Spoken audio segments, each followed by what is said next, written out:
નમસ્કાર વિદ્યાર્થી મિત્રો, શ્રી કડવીબાઈ વિરાણી કન્યા વિદ્યાલય આપનું હાર્દિક સ્વાગત કરે છે। ધોરણ 9 વિષય ગણિત, પ્રકરણ 11 રચનાઓ।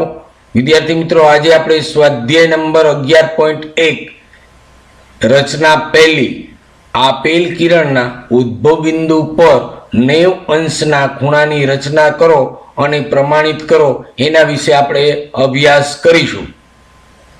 તો વિદ્યાર્થી મિત્રો, આપણે રચના પહેલી, આપેલ કિરણના ઉદ્ભવ બિંદુ પર 90 અંશના ખૂણાની રચના કરો અને પ્રમાણિત કરો। તો પહેલા વિદ્યાર્થી મિત્રો આપણે રચના દોરીશું।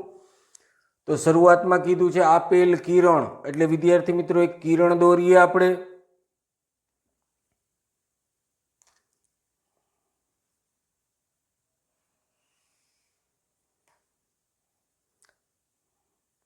આ કિરણને આપણે થોડું લંબાવી દેશું।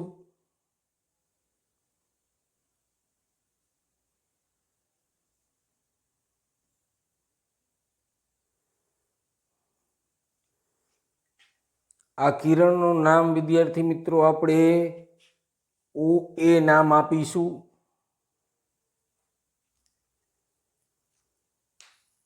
હવે વિદ્યાર્થી મિત્રો અનુકૂળ ત્રિજ્યા લઈ O ને કેન્દ્ર લઈ અર્ધવર્તુળ દોરીએ।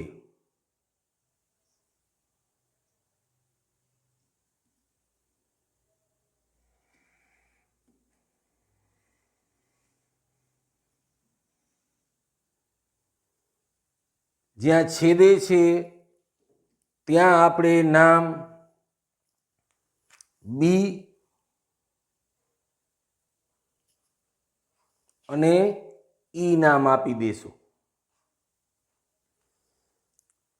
હવે તે જ ત્રિજ્યા લઈ વિદ્યાર્થી મિત્રો બી કેન્દ્ર લઈ અને આ અર્ધવર્તુળ ઉપર આપણે ચાપ દોરીએ,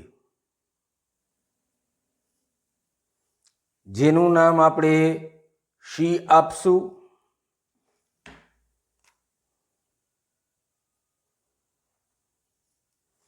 સી કેન્દ્ર લઈ અને આપણે એ જ ત્રિજ્યા લઈ અને ચાપ દોરીએ,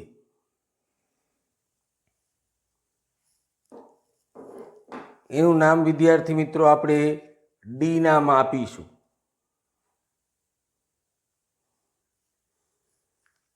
હવે વિદ્યાર્થી મિત્રો આપણે ત્રુટક રેખા દ્વારા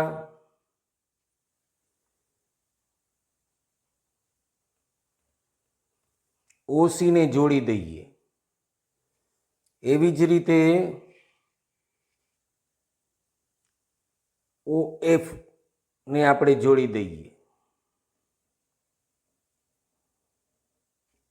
OD ને જોડી દઈએ। હવે વિદ્યાર્થી મિત્રો આપણે આનો દ્વિભાજક લઈ લઈએ, એટલા માટે સી કેન્દ્ર લઈ એક ચાપ દોરો, એવી જ રીતે ડી કેન્દ્ર લઈ અને ચાપ દોરીએ। બંને છેદે છે ત્યાં વિદ્યાર્થી મિત્રો આપણે એફ નામ આપીશું।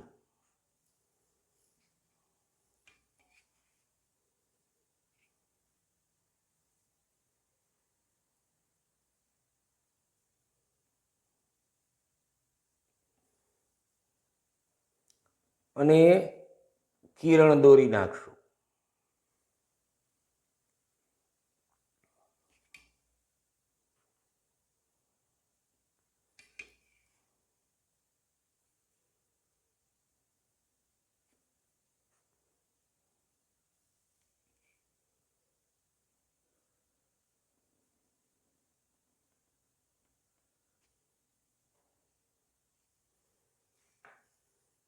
તેથી ખૂણો વિદ્યાર્થી મિત્રો આ ત્રણેય ખૂણા છે એ સરખા થયા, એટલે એક જ રેખા ઉપર આવેલા ત્રણેય ખૂણા કેવા થશે? 60ના થશે વિદ્યાર્થી મિત્રો। આ 60ના અર્ધ આપણે આનો દ્વિભાજક એટલે 30, 60 ને 30 કેટલા થશે વિદ્યાર્થી મિત્રો? 90 થઈ જશે। આમ ખૂણો AOF એ 90નો ખૂણો બનશે। હવે વિદ્યાર્થી મિત્રો આપણે રચનાના મુદ્દા જોઈ લઈએ। જે કાર્ય કર્યું છે એને આપણે લખીએ, એનું નામ રચનાના મુદ્દા. જો કિરણ ઓ એ દોરો, અહીંયા આપણે ઓ એ કિરણ દોર્યું છે. ઓને કેન્દ્ર ગણી અનુકૂળ ત્રિજ્યા, ઓને કેન્દ્ર લઈ અનુકૂળ ત્રિજ્યા લઈ અર્ધવર્તુળ દોરો જે ઓ એ ને બી બિંદુમાં છેદે છે. એ જ ત્રિજ્યા લઈ બીને કેન્દ્ર લઈ અને આપણે ચાપ દોરીએ જે અર્ધવર્તુળને છેદે છે ત્યાં આપણે સી નામ આપશું. ફરી પાછું એ જ ત્રિજ્યા લઈ સી કેન્દ્ર લઈ અને આપણે અર્ધવર્તુળ ઉપર ચાપ દોરશું જે છેદે છે એનું નામ ડી આપશું. વિદ્યાર્થી મિત્રો, અહીંયા બીસી, સીડી અને ડીઈ આ ત્રણેય વિદ્યાર્થી મિત્રો સમાન ચાપ થશે. આ સમાન ચાપ છે એટલે તેને આંતરેલા ખૂણાનું માપ પણ કેવું હોય? સમાન હોય. કિરણ ઓસી અને કિરણ ઓડી દોરો. આપણે ઓસી અને ઓડી કિરણ દોર્યા. બિંદુ સી અને ડીને કેન્દ્ર ગણી અનુકૂળ ત્રિજ્યા લઈ સી અને ડીને કેન્દ્ર લઈ અનુકૂળ ત્રિજ્યા લઈ અને આપણે ચાપ દોર્યું જેનું નામ એફ નામ આપ્યું છે. વિદ્યાર્થી મિત્રો, જે છેદે છે ઓ એફ દોરો, જે અહીંયા ત્રિજ્યા ગણી ચાપ દોરો જે પરસ્પર એફમાં છેદે છે. કિરણ ઓ એફ દોરો. આમ ખૂણો એઓ એફ બરાબર 90 થશે. તો વિદ્યાર્થી મિત્રો, અહીંયા આપણે આ રચના દોરી. હવે આપણે એને પ્રમાણિત કરશું. તો ચાલો વિદ્યાર્થી મિત્રો આપણે પ્રમાણિત કરીએ. અર્ધવર્તુળનું કેન્દ્ર ઓ છે, આ કેન્દ્ર છે વિદ્યાર્થી મિત્રો.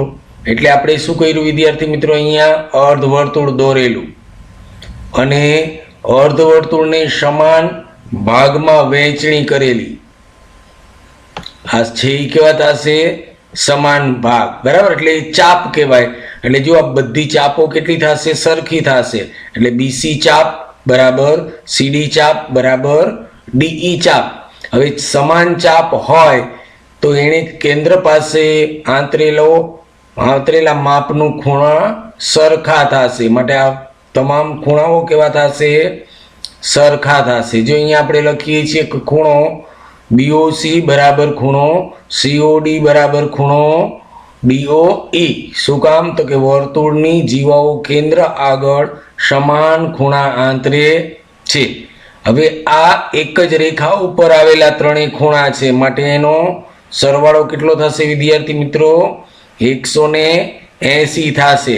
તો અહીંયા આપણે લખીએ ખૂણો બીઓસી પ્લસ ખૂણો સીઓડી પ્લસ ખૂણો ડીઓઈ બરાબર કેટલા થશે? 180. પણ બધા ખૂણાઓ કેવા છે વિદ્યાર્થી મિત્રો? સમાન છે. તેથી આપણે પ્રત્યેક આ સીઓડી બરાબર ખૂણો બીઓસી લખી શકીએ, ડીઓઈ બરાબર પણ બીઓસી. એટલે અહીંયા ત્રણેય વખત આપણે બીઓસી થઈ જશે વિદ્યાર્થી મિત્રો. એટલે 3 ગુણ્યા ખૂણો બીઓસી બરાબર 180. તેથી ત્રણેય ભાગી નાખી તો કેટલા મળશે વિદ્યાર્થી મિત્રો? ખૂણો બીઓસી બરાબર 60નો ખૂણો આપણને મળશે.